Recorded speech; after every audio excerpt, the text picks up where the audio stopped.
शांति।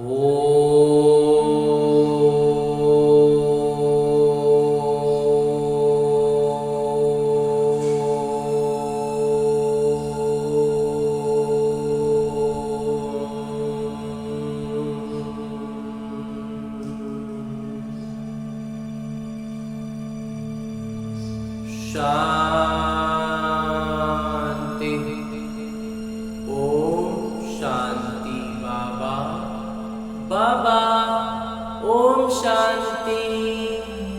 ओम शांति बाबा। आज 18 सितंबर 2023 की मुरली है। बाबा कह रहे, मीठे बच्चे, बाबा की आस है कि बच्चे पूरा पूरा नष्ट मोहा बने। जब पक्का वायदा करें बाबा आप हमारे हम आपके, तब सच्ची प्रीत जुटे।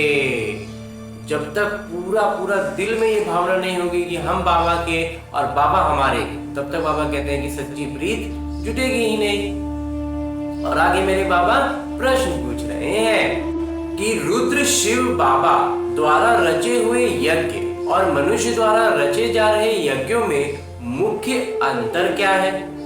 उत्तर बतलाते हैं मेरे बाबा, मनुष्य जो भी यज्ञ रचते उसमें जो जौ तिल आदि स्वाहा करते वो सब लौकिक भौतिक यज्ञ है।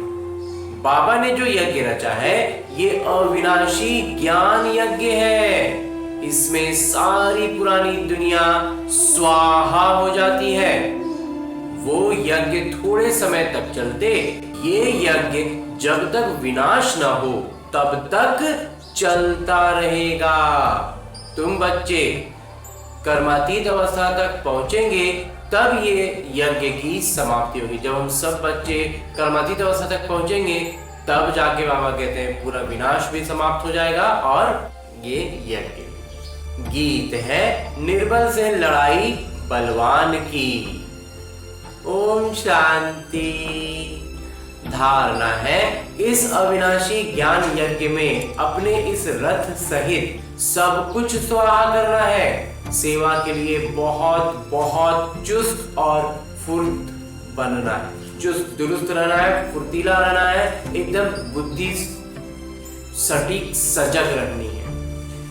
और माया कितना भी गर्म हो सावधान रहे, उसके थप्पड़ से स्वयं को बचाना है। घबराना नहीं है, माया तो आएगा, उसका काम है आना, हमें उसे पहचान लेना है और उसको बाहर से ही भगा देना है।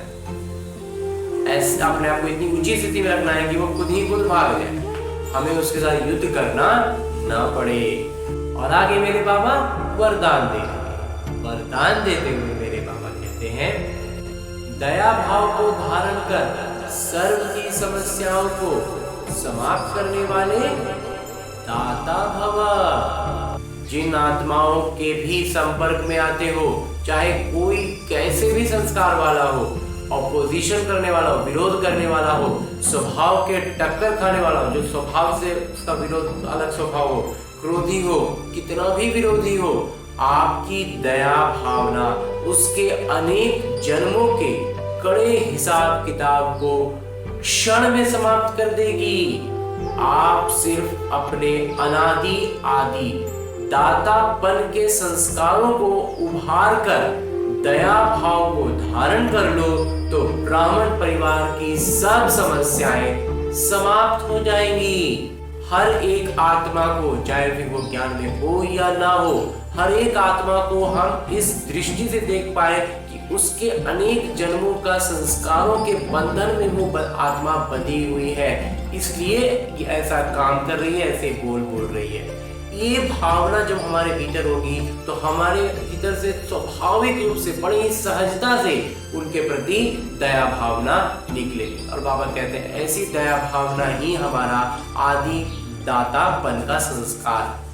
और इसलिए ये चीज हमारे भीतर जब उभरती रहेगी ना, लगातार यही भावना हमारे मन में रहेगी, तो किसी के भी प्रति हमारे मन में कोई बुरी बात, कोई बुरी भावना उत्पन्न ही नहीं हो पाएगी। इसी को कहा जाता है माया नजदीक आ ही नहीं पाएगी, वो दूर से ही चली जाएगी। और अंत में स्लोगन है, मुरली का उपदेश है कि अपने रहमदिल स्वरूप वह दृष्टि से हर आत्मा को परिवर्तन करना ही पुण्य आत्मा बनना है। हर आत्मा के संस्कारों को बाबा कहते हैं इस स्तर पर हमें पहुंचना है कि हम दूसरी आत्माओं के संस्कारों को बदल दें। अभी वरदान में भी बाबा ने कहा ना कि उसके कई जन्मों के कड़े हिसाब किताब क्षण में समाप्त हो जाएंगे हमारे भीतर की दया भावना से।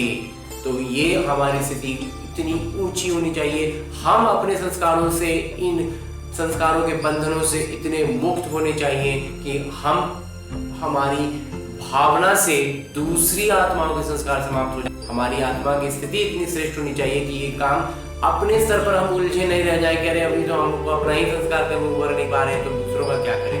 ये स्थिति से हमें जल्द से जल्द ऊपर उठना है।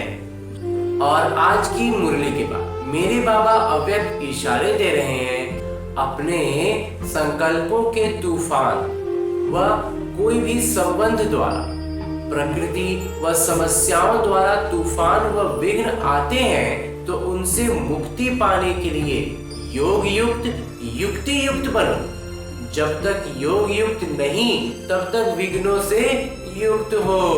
तो योग युक्त आत्माएं तूफान को भी तोहफा बना देती हैं। हाँ जी बाबा, बहुत बहुत बहुत धन्यवाद बाबा, इस अकूट ज्ञान खजाने के लिए बाबा का बहुत बहुत बहुत धन्यवाद बाबा। अच्छा, ओम शांति, ओम शांति बाबा।